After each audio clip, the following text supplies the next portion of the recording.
name is Ethelyn Baylor. Good evening, everyone. My name is Ethelyn Baylor. We're going to begin our candidate meet and greet of the For Our Future slate, where we plan to go through a few introductions. We will also go over our slate platform, answer some questions for you. We will have some of the top 5 questions, and then we will take questions from the audience. Go over a few housekeeping things, and then we will end the call for this evening. You can always follow up with us at a later date via our email, which will be shared by one of our other team members later on tonight, and they will also share how to connect with us via Facebook through our QR code that you would be able to scan with your phone. Good evening, everyone who just joined us. This session is being recorded. As I shared before, again, we want to be able to share this later. So I'm going to begin introductions by just sharing a little bit about myself and welcoming you this evening to our candidate meet and greet. So my name is Ethelyn Baylor. I'm a candidate on the For Our Future slate for president. I am a 20-year employee for the city of Philadelphia. I was a member of District Council 33 before being promoted up to District Council 47 in 2015. I have a BS in education and a master's in organizational and strategic leadership. I spent the past 3 years as the vice president of AFSCME District Council 47. So that means I was set right under the president of District Council 47 and served in that role. I also was on the executive board for District Council 47 and the AFL-CIO executive board. I've worked on 4 non-city contracts, so I do have experience in contracts with all economic gains and no concessions. I was at the table for a little bit of time for the city contract. I was a member of Next Wave, and if you have not heard of Next Wave, it is a program that was started by our international because they knew that there was going to be a sea of retirement, so they wanted to train the next wave of leaders. And I was a chair as well as a member for 6 years. I started in District Council 33 and transitioned to being the chair in District Council 47. And under my leadership as the Next Wave chair, I have brought in several members under me. So they have started their path, I would say, in the union, being trained to be effective leaders and working within our union. I served as the AFSCME International Eastern Region trainer. So I would travel from upstate Boston all the way to Baltimore. I would train members on how to be stewards. I was the next up chair for the AFL-CIO. I worked as a student debt loan trainer for AFSCME District Council 47. I'm certified by AFSCME as an arbitration trainer. AFSCME Strong Leadership Academy, I am staff certified. I've drafted and researched grievances, and I've helped countless others fight management as well to help them research their grievances as well. So that's a little bit about me. What I'm going to do is turn it over to Vice President Jose Andy Ramos. I see him on the call. Hello, everyone. I'm Jose Ramos. I'm running for Vice President. I got 7 years with the city. I work for License and Inspection. I'm avid in the community, helping out and donating my time. I work with a Latino partnership, which deals with everything with African-American, whites, whatever, but it's based out of Kensington Ave. We do cleanups and things of that nature. I just love giving back, and that's really my biggest deal, my biggest fight. I started with District Council 33, and I got promoted through the city, and that's how I got to District Council 47.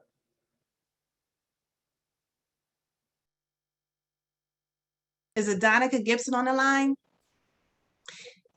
Next, we'll have Janae Hawthorne. Hi, good evening, everyone. My name is Janae Hawthorne. I am running on the For Our Future slate as the recording secretary.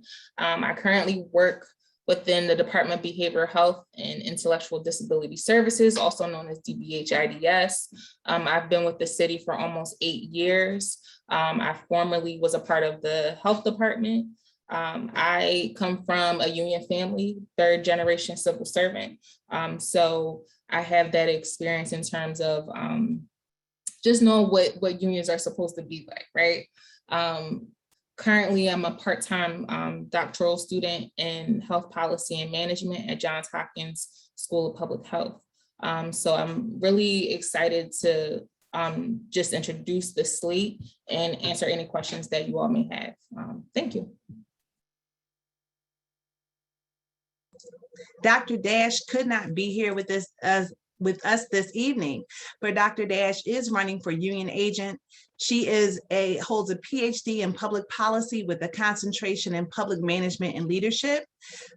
She serves as the current steward at DHS. She has served as a trustee in the past. She has attended and does attend labor management meetings, and she is trained under several leaders. Next, we'll just go through. We'll have Tamika Davis. I did see her. Tamika Davis for Executive Board. How you doing? Tamika Davis. I have approximately 25 years with the city. I currently work at DOA, Division of Aviation, PHL, and I'm running for the Executive Board. I also do come from a union family and went from District Council 33 to 47. And I look forward to representing you. Thank you, Tamika. Manila Gorham, Executive Board.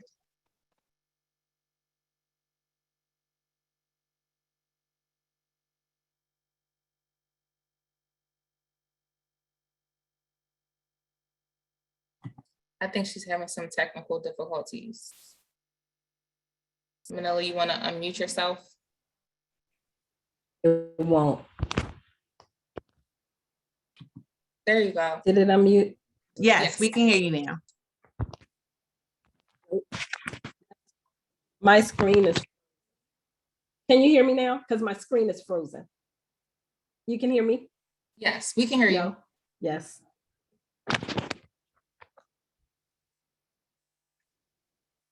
Can you hear me now? Yes. For you.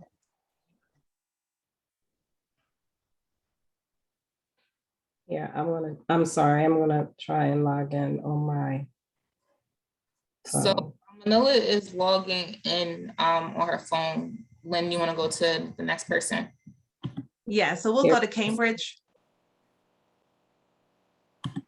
Hello, everybody. My name is Cambridge Rayner. I am on the slate for executive member, board member, and for a delegate.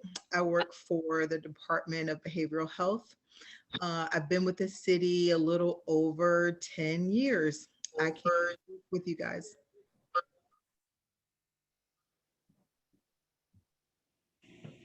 Juliet Curitan. Juliet. Good evening. Can you hear me? Good evening. Can you hear me? Yeah, but Okay, Yes. my name is Juliet Curitan. I have been with the city for 16 years. I was also part of DC 33 before promoting to DC 47. I am auditor in the City of Philadelphia Controller's Office, and I am running for Executive Board for the Controller's Office as well as delegate. And I hope to get your vote for our slate, for our future. Thank you very much for that, Juliet. Next, we have Stacey Holmes.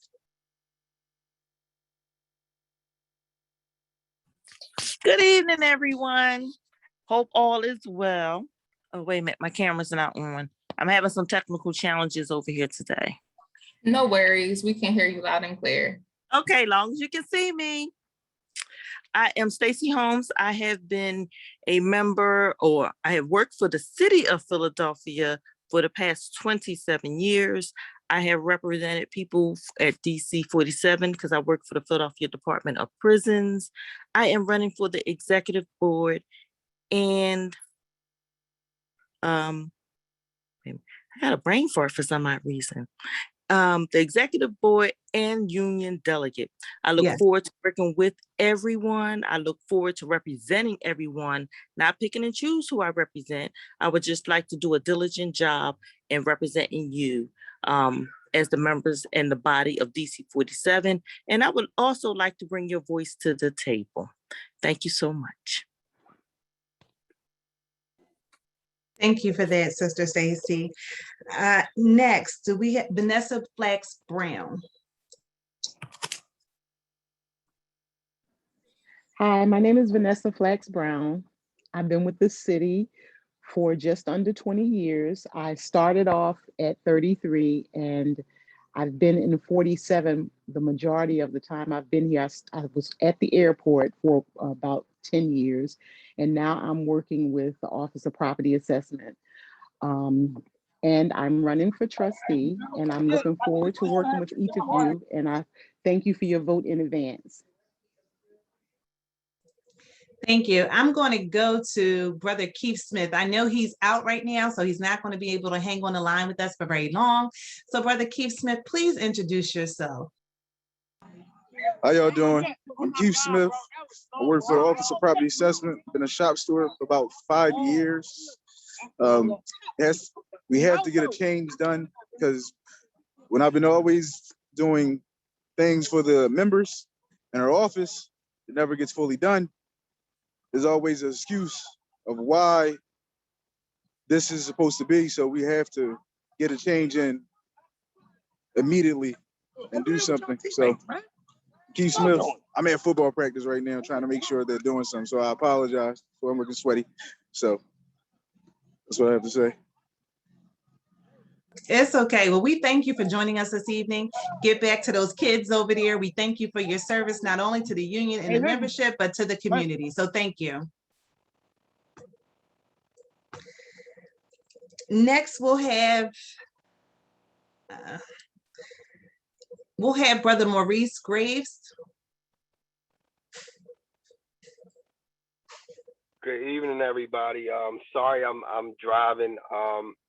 My name is Maurice Graves, and I am a 19-year member of the city of Philadelphia. Started off with DHS for about 4.5 years. Then after that, I came over to the health department where I've been since 2007. I am on, I'm on the slate for delegate. I've earned a Bachelor of Arts in Psychology, Master of Arts in Organizational Leadership, and I hold a Master's of Divinity. Yes, I did. I went to seminary, and I'm here to serve the people. So just let me know how I can be of service. Well, thank you very much for that. Also, we have on the line here with us this evening, Sister Regina Hamilton. Yes. Good evening, everyone. This is Regina Hamilton. I am in my 17th year with the city of Philadelphia. Started out at DHS, transferred over to the Department of Health at ACO currently as a program analyst. I am running for delegate on the ticket. I am very interested in the union, and before I leave, I would like to see the people's voice represented in a more even way.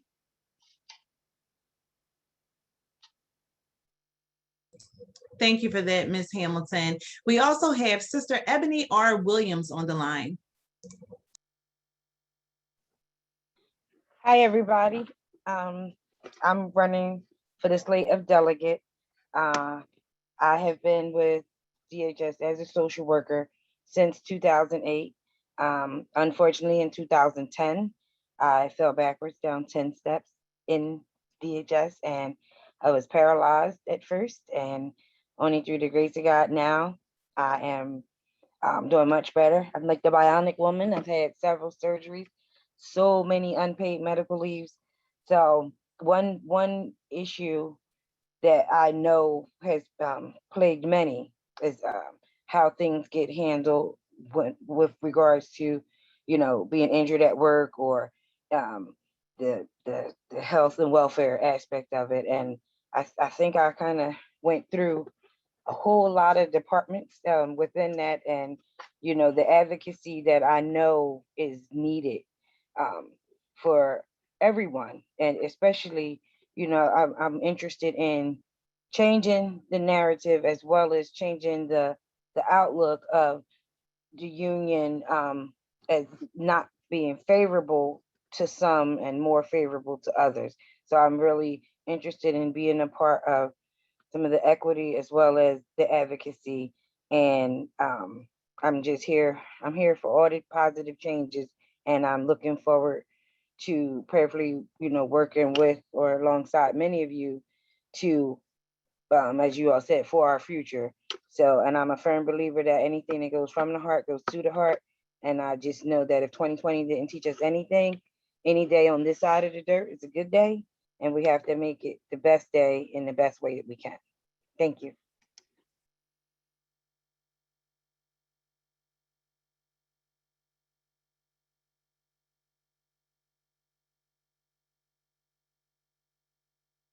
Ethelene, you're muted. Thank you. I was just sharing that I do see 2 phone numbers with no names on the line. So that's who I see here tonight with us, who was able to join from the slate. If I skipped over anyone and you're on the line, please feel free to unmute and share your name and why you're running with us this evening if you're available. If not, we'll continue on through our meeting. I think the only one would be Manila. Okay, so Manila, oh, yes, going back. Are you able to unmute now? I'm sorry. Okay, good, I hear you. So you're able to unmute. Good evening, everyone. I'm Manila Gorham. I am running on the slate for the executive board as well as delegate. I started my first position with the city in 1989. I stayed for 11 and a half years. I had involvement with DC. I was in DC 33. I had involvement with union from that end during that time. I left. I came back. I've been back for almost 9 years as a member of 47. So that would give me almost 20 years of city union affiliation. During that break, I went to the federal system where I worked in human resources for 7 years. So I'm very familiar with contract negotiations. I'm very familiar with labor relations. I'm familiar with benefits coordination. I'm familiar with the rules and regulations in terms of what's allowed and what's not from an HR standpoint, as well as from a union standpoint. I've also worked as a safety officer, so I'm familiar with workers' compensation. I was a workers' compensation specialist, so I'm familiar with that. I'm familiar with the training requirements for various positions and certifications and monitoring those certifications. I am very passionate about fairness, transparency. I'm very passionate about doing what's right and having what's right done for everyone else. I am very passionate about fairness. And I'm willing to serve in this capacity and whatever, by any means necessary. I'm very transparent myself. I'm very dedicated and I'm very loyal. And I look forward to working with you. Thank you. That was awesome. And it goes right into what I'm going to talk about next is what will your vote for the future slate do? So as your elected leader, what we agree to do is identify union goals for the year. We will create strategic plans, maintain high integrity, respect everyone regardless of your position, faith, and/or race. Be available when you need us. So that means when I say be available when you need us, sometimes if you email us, you will get a response within 24 to 48 hours. When you call us, we will answer our phones. If we don't answer our phones and you leave a message, we will get back to you within the same day. We will be a good listener. We will develop new leaders along the way, because this is not us trying to stay in leadership forever. This is about training new leadership with new ideas, new vision, new fortitude to take us to the next level. We want to pay, when you pay your membership dues, you should get something out of it. So what we want to do is we would like to use your membership dues to also partner with some of our affiliate organizations. So we will pay your membership to our affiliate organizations such as CLU, APRI, CBTU, as well as to LACLA. What does this also mean, a vote for our future? It means us as educators, we will explain our union objectives. We will interpret legislation and explain how it will impact you and your families. We will challenge any anti-union activity by educating members to take action. We will train officers and stewards to fight for every member, not a select few. We will educate new members, especially on how to protect themselves at work, what it means to be a union member, how to join us. Diversity and inclusion. Our slate will work with all current stewards. We will be diverse and inclusive, which we are, of all working for the betterment of our members. We will be organizers and communicators. What this means for you, we will create a group of volunteer member organizers. They're also known as VMOs. We will recruit new members to increase our ranks. We will welcome new members on the job. Hopefully our stewards will be welcoming new members, and this is what we want to see change. Our stewards will be welcoming new members on a job as soon as they start. We will mobilize members to take action and win in the workplace. We will organize members around workplace issues. Sometimes that's the only way we're going to see change, is if we can increase our numbers whenever we go to management surrounding workplace issues. We want to increase membership involvement, develop member action teams to keep members informed about what's going on in timely manners. So what does a vote for our future? What that means for you? That members will be included in contract negotiations. We will keep you informed. Union meetings will be held at times when members can attend for the highest participation. A vote for our future, what does it mean for you? We will meet with elected government officials on behalf of our membership. We will keep members informed in labor management meetings and quarterly e-newsletters to keep you updated on the issues that matter most. We will visit your work sites. We will keep members updated through an accurate database and real representation. A vote for our future, what does that mean for you? We will be lobbying management for a better education, workplace safety, PCQs, and other valuable benefits to our members. We will take active city workers and keep them in touch on workers' issues and how we run the union. We will have an open door policy with regular posted hours. We will be responsive to all union members instead of a select few. And we want to track grievances. It's so important to track grievances from start to finish. There are grievances that are lingering out here for years. There are grievances that have been won and members still have not received any compensation for the grievances that have been won. And we will never make a deal that will harm the member. We will never make a deal on behalf of one member and then harm another member behind that deal. That's a few of the things that a vote for our future will do for you. Again, that's just a few of the things that a vote for our future will do for you. So at this time, what I want to do is go to how we plan on, I say, well, should I pause here and see if there are any questions? Yes. Sure. Please feel free to unmute. Are there any questions?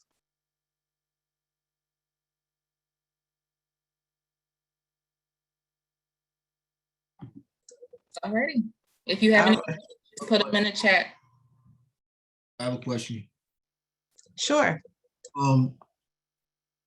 In terms of when they have the elections and about the executive board, and will you guys be amenable to opening up that to all members instead of just those on the executive board? I know a lot of members would rather have it open to all members and not just exclusive to the executive board when they have when they have those elections that are just where basic members are excluded from. So I'm sorry, just for clarity, are you speaking, when you say elections, what are you referring to?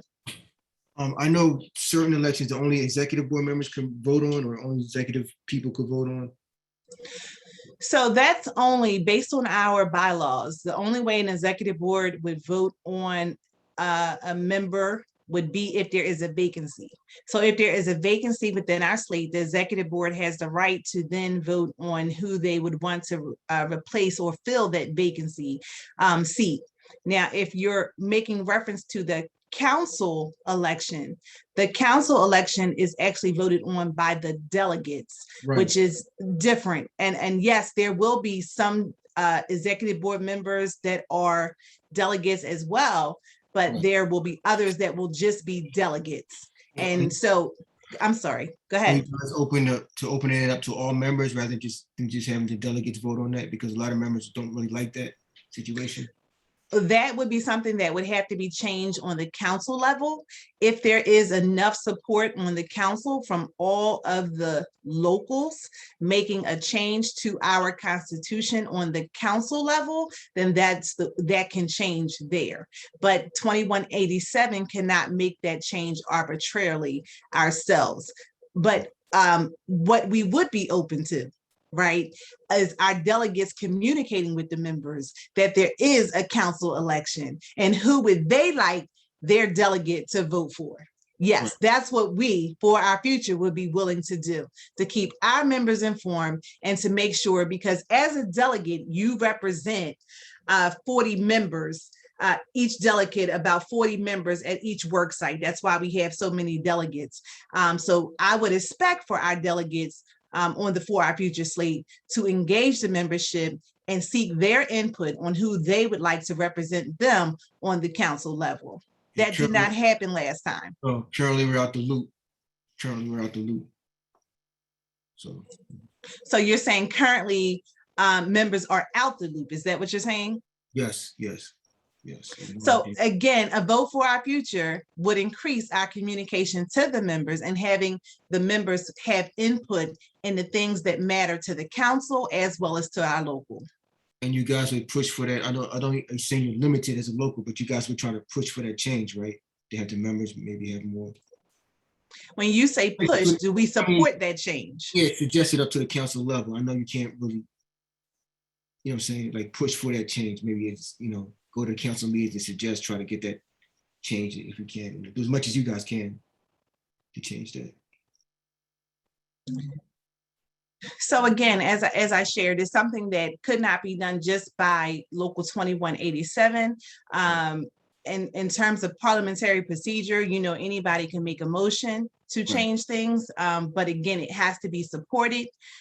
So again, we can feel one type of way, but again, it has to be supported by all the locals to see that type of change to our constitution. It would be a constitutional amendment that would change. Okay. You have a question? So I just wanted to respond to that. I think that for that type of change, it would have to, especially on the 2187 level, it would definitely have to be some type of basically like mobilization of members to basically articulate to the delegates that this is something that the members want significantly. And I get what you're saying in terms of like the members actually want to have a say in terms of who's representing them on the district level, but that would definitely take more than just the leadership of 2187 or whomever. Sorry, y'all, I have my nieces in my house. It would take more than just the leadership of 2187 saying, hey, we make a motion to dismantle essentially what the Constitution currently says. So I hear what you're saying, but it would definitely take more mobilization efforts than just expressing that this is something that our members want. So it's definitely a good suggestion, but I think that's what Lynn is trying to say in regards to your question. Hopefully that was helpful. Yes. Thank you. Are there any more questions? I just wanted to ask, when you said the 40 members at each work site, if in fact, you know, we are elected as a delegate, will those people be assigned? Will we know who they are? Or okay, so all right.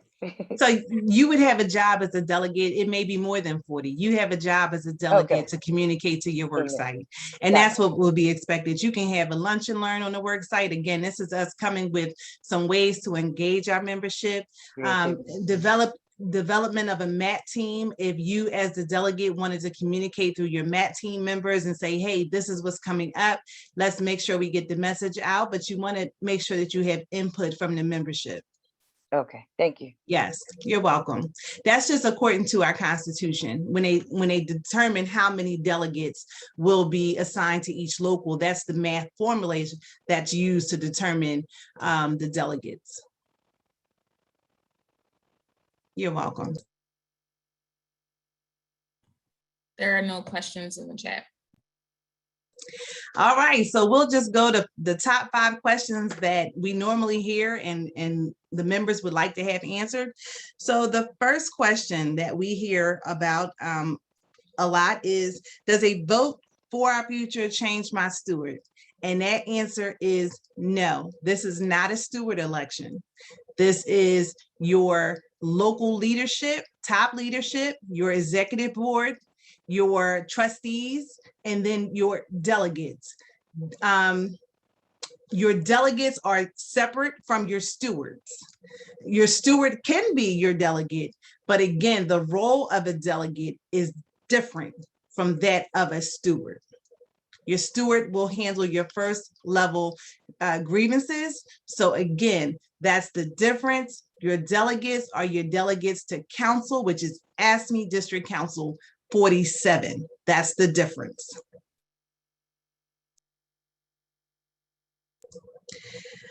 The second question we normally hear is, how do we plan on engaging the membership? How will that look different? And what we can say to you is that we will engage you often, and we will engage you through we'll engage you where you are. We know that right now in COVID times, not everybody is at the work site. So it's going to look different in how we engage you. We know everybody does not have time to read their mail. So we're going to do social media. Aside from social media, we're going to be doing town hall, phone calls. We're also going to be doing work site visits, whereas though we can engage the membership face to face before things happen, while things are happening, and after things happen. So early, often engagement will come from our slate. What will be different if we vote for you? So we all shared a little bit, but we have experience on our team. And so there will be no, I would say you always feel like you're ready to take on a job as soon as you get in, but once you get in, you find it's like, okay, we got to learn where certain things are. So you have to give us a little bit of time to do that and work through the kinks, but you will see some immediate changes, and those changes will look like, through our first 100 days, we want to visit all work sites. We want to identify where our stewards are. We want to make sure our stewards are trained. We want to identify where those grievances are, what level they're on, so that we see no interruption of service. There will be no interruption of service on that level. We can promise you that. We want to make sure that we educate our members, and that comes from also making sure that we have trained stewards. If there are a lack of stewards in certain work sites, we want to make sure that we identify people who would volunteer to become stewards, because we want to make sure that we get them trained. There's a lot of issues right now plaguing all departments due to COVID. So we want to make sure that we set up labor management meetings and talk through some of those issues and try to see some change. I noticed for those of you who may be on a call who work at the prison, what I will tell you is that if it's bad for correctional officers, it's also bad for our social workers who are in the prison. It's also bad for our educators who are in the prison. So we want to make sure that we are partnering with 33 whenever we can. And we do have the relationships with 33 because some of us are former members and are colleagues, and we work side by side beside some of the 33 leadership. So there are relationships already there, and we want to partner beside them on issues that affect the members so that you can see some immediate change. So those are some of the things. And again, we want to be engaged. We're ready to hit the ground running in terms of engagement and working for the members. It's not going to be a select few or for those who vote for us. We're going to be engaging all the current stewards. It's not, let's get rid of them because they were on the other slate. It will be none of that. Our slate is going to work with everybody to get the job done. We have over 2,300 members and we cannot do it alone. So it is going to call for engagement from everyone. Transparency. Members want transparency, and we can promise you transparency. What does that look like? Again, when votes are made, we're going to have to be able to stand behind those votes and communicate that with the membership. Whether it's an easy vote or a hard vote, we have to be able to stand behind the actions that we do. We have a strike fund that had over $1 million in it. We want to find out where that money is, what's going on with that money, and give a full report to the membership. We want to keep you informed with our funds, our union dues, what's happening with your money, where are we at, and also in givebacks and how much money we can allocate for giving back to the membership. Again, it's certain things should be at no cost to the membership because we want to get you educated and involved. We also hear that members want input. And how do we get the input from the members? The only way we can do that is if we keep you informed. So again, we're going to have workplace meetings, lunch and learns. Our stewards are going to do lunch and learns. Our delegates are going to come and tell you, give you a report about what happened, whether it be a leaflet, a mailer. They're going to tell you what happened at that meeting. And they're also going to engage your input. So you can't say, you know, well, you didn't hear it first from us before a decision was made, because again, we want to say we heard from our members and this is what our members want. If we can stand on what the members want, then we know we are effectively servicing our members, or the members, I should say. And then next, a lot of members want to know about the contract. So with that, today is October the 14th. Today, all ballots for the contract were due in. I believe that there should have been a count, so hopefully we'll hear soon about what happened, if the contract was ratified or if it wasn't. I'm not really sure where we are with that. But there were a lot of outstanding things on our contract, but I'm going to turn this over right now to Cambridge and Janae, Sister Cambridge and Sister Janae, to kind of share a little bit about the contract, because I know some members did have questions on what does some of this stuff mean. So I'm going to turn it over to them now. All righty, so I am just going to pull up a document. Thank you, Lynn, for that. Hold on one second. My apologies. Okay. So myself and Sister Cambridge, we went through the language in terms of what our current leadership has stated that they were going to the table for in terms of our contract, in addition to looking at what DC 33 received in their contract that was ratified and what the tentative agreement was for DC 47. So upon looking into all of these things, we saw that there were quite a few things that essentially were the same in terms of DC 33 and 47. So in terms of, we have this nice little graphic, but first, money matters. Both DC 33 and 47 are receiving a 9.27% increase over the next 3 years. DC 47 if we ratify the tentative agreement. Both are for 1,200 one-time bonuses. And for DC 33, there's a joint committee formed to determine future pay increases, as well as DC 47. There's an adjustment committee formed to determine future pay increases for specific job titles. The grievance process. DC 33 agreed to a mandatory mediation by an outside mediator, and all grievance settlements must be implemented within 90 days. That is the same thing for 47. Unfortunately, something that was brought to my attention was that for 47, all materials have to be provided to the city once you initiate that grievance. So if there are any other documentation or any other information that comes to your steward or any of the staff reps or any of your union leadership, if it comes to their attention once you file that grievance, it cannot be a part of that grievance process. That is a major issue that our current leadership agreed to in terms of this tentative agreement. Next, as far as leave time and layoffs, DC 33 placed on sick abuse list after 5 uncertified sick days, the same with 47. Managers and supervisors can determine a pattern when you use sick days, whether they're certified or uncertified, and this can lead to discipline.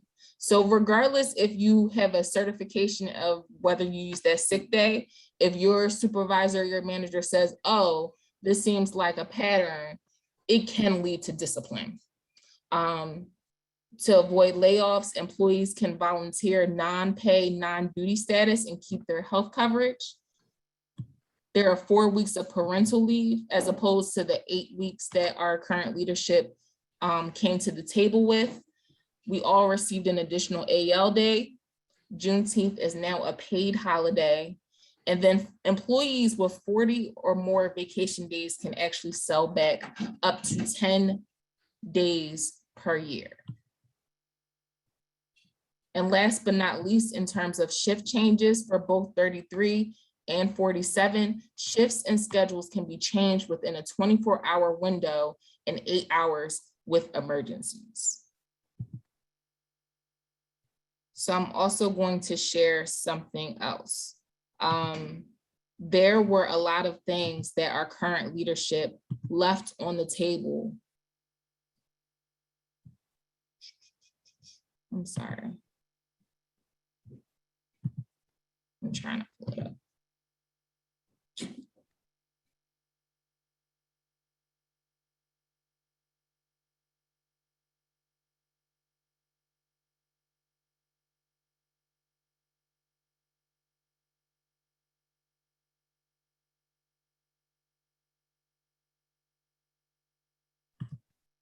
All right, so we have a few things in terms of what our current leadership sent out to us saying that they came to the city with in terms of our contract. And this included improvements to shift differentials, a maximum tax break for student loan debtees, grant for everyone, and a $400 increase. It was very unclear as to what that meant. More DEI police, adding 2 floating holidays, bonus pay for employees doing bilingual work, job security, and a more unified workplace, an end to contracting out. And I know for myself and DBH, as well as the health department, that's a major issue. 30 days to fill open budgeted positions, language regarding grant funding positions, no DC 47 employees supervised by uniformed employees, bringing all exempt IT employees into the union, unlimited vacation accrual, early holiday dismissal, OT for essential employees, pension eligible after 7 years and not 10 years, raising the cap on pension, ensuring health and welfare benefits for retirees, Medicare D reimbursement improvements for retirees, stronger union families, increasing funeral leave to 5 days, using sick time for parental leave and dependent care, and the list goes on and on. Our current leadership left that on the table. None of that was secured for us. None of that was acquired in this current contract. And so these are things that a lot of people who are on this Zoom meeting and who aren't on the Zoom meeting really look forward to our current leadership fighting for. And it wasn't provided for us in this tentative agreement. So that's something that I think that we all should talk to our coworkers about. So that way we can keep that in mind when the contract is up, whether it's ratified or not, for future reference. Cambridge, was there anything else that you wanted to share?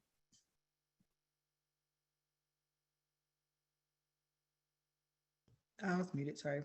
Also, I wanted to go back to there was a bullet for talking about layoffs and how we could, I guess, instead of it being, it was on the other one, Janae, it was on the first one, where we wouldn't have to take a demotion, or we could go into a non-paid, non-duty status for the time of the layoff. But what that means, like, yeah, we would still have our health coverage, that's great, but that any breaks in service or any unpaid time that we have on the books, that changes our pension service dates. So that means when you're ready for retirement, you would have to make up the amount of time that you were actually laid off in order to reach the point of pension or receiving your full pension. Also, what they didn't cover is, yes, they talked about DC 47 members being supervised by uniforms, but they did not cover DC 47 members being supervised by contract workers, which is, it doesn't apply to every department, but it applies to some of our very large departments regularly, and it's an ongoing battle. A lot of grievances have been filed about it, and still we have nothing. And I know that was one of the questions that was asked during and I use the term loosely, the discussion about the contract in the town hall. But again, a lot of those questions were ignored. And Jose mentioned in the chat, there's no language about hazard pay. Hazard pay, that was going to be my next thing. We're still within the pandemic. I know that in Philadelphia, at the very least, there are pretty significant vaccination rates. But what about all of the workers who from March 2020 moving forward were not able to work from home? There's no language in this contract for those workers. And that's a crying shame, honestly.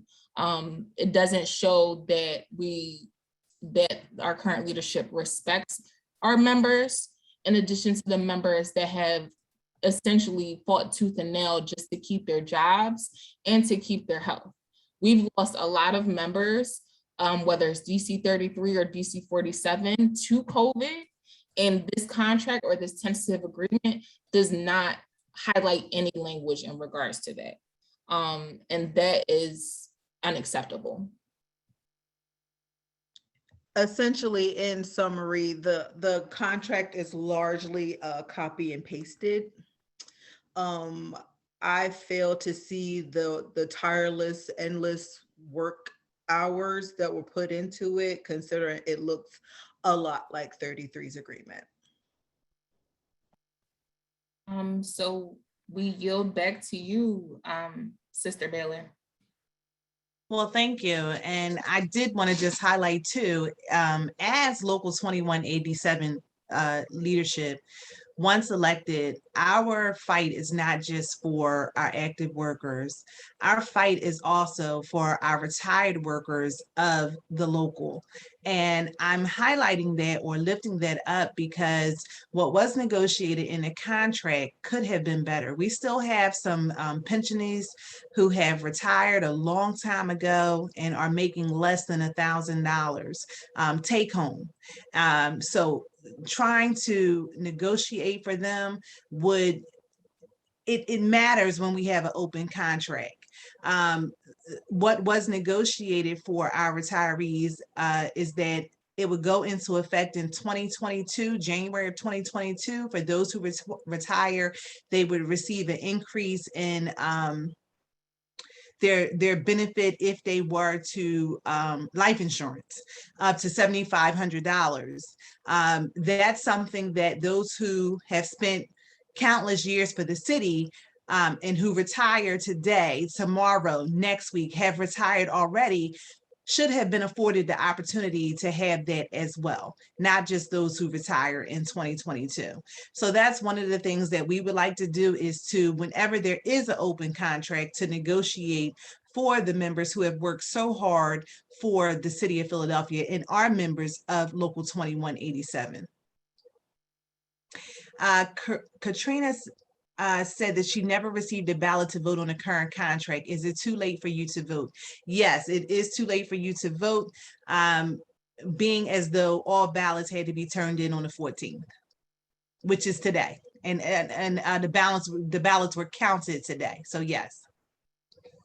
So at this time, we'll take any questions that the audience may have. Manila has her hand raised. Sure, Manila, please. So one of the things that I wanted to expound on was what you just mentioned about the layoffs and those who are coming after us. There's been talk for years about the city privatizing different departments or privatizing different units and things like that. And so I just wanted to mention that that is happening now. So where there were 5 committees that were formed by the current leadership, who met and discussed different topics that were to be presented for this contract for negotiations. However, none of those committees, none of the things that came out of those committees were mentioned. They weren't negotiated. They weren't put on the table. So that is a part of the transparency concern.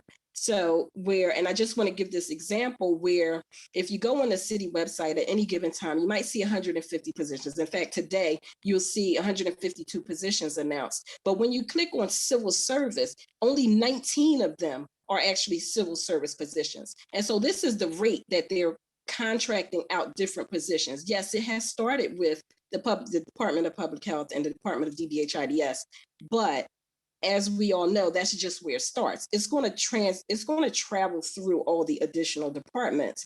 And so if we don't do something now to change that, if we don't do something now to bring light to that, then our positions are at risk anyway. So those who are younger, those who have years left to work, their positions are not secure at this point. And so we continue with the same leadership that's in there now, who has no concern for that, who has no concern about the future, then we're really looking at being diminished tremendously. I just wanted to put that out there as something to think about when you're casting your vote. Thank you. And thank you very much for that insight. If there are no questions from the floor, are there any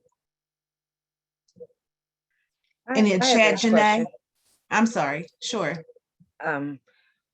Will some of the PowerPoints and literature that was shared with us on screen, which help to even explain or break down some of the differences and or helping us with future talking points, are those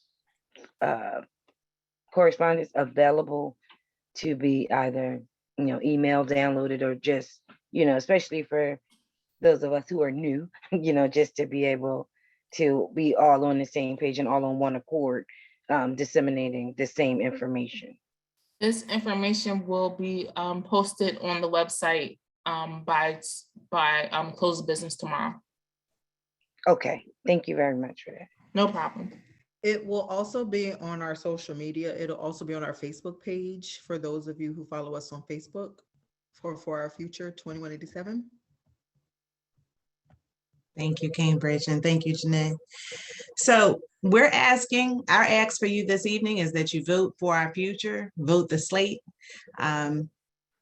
Duplicate ballots can be submitted starting today. So that means if you have not received your ballot for this election, what that means is that you can fill out a form, a request for a duplicate ballot. You could fax it over to the Union Hall, and then they should turn it over to AAA and a duplicate ballot mailed to your home. If that happens, today is the 14th, all ballots are due back in by October the 28th. Here's your timeline. All ballots are due back in October the 28th, so you don't want to wait. The ballot count will happen on October the 29th. If you would like change, if you believe in what we're saying to you today, because it's about not only your future, it's about your family's future. Vote the For Our Future slate. You can find all of this information uploaded on our website as well as social media. The form for a duplicate ballot will be uploaded, as Janae said, or Cambridge said, I'm sorry, by close of business tomorrow. As well, if you would like to follow up with us after this meeting, Cambridge, could you please share our email address? If anyone has a follow-up question. Sure. Our email address is votersforourfuture@gmail.com. So you can email us at votersforourfuture@gmail.com if you have any questions. And again, just test us and we'll show you. We will respond within 24 to 48 hours to you. Janae has placed in the chat our website, so you can click on that link and it'll take you right to our website. You can peruse it. Please share with your friends.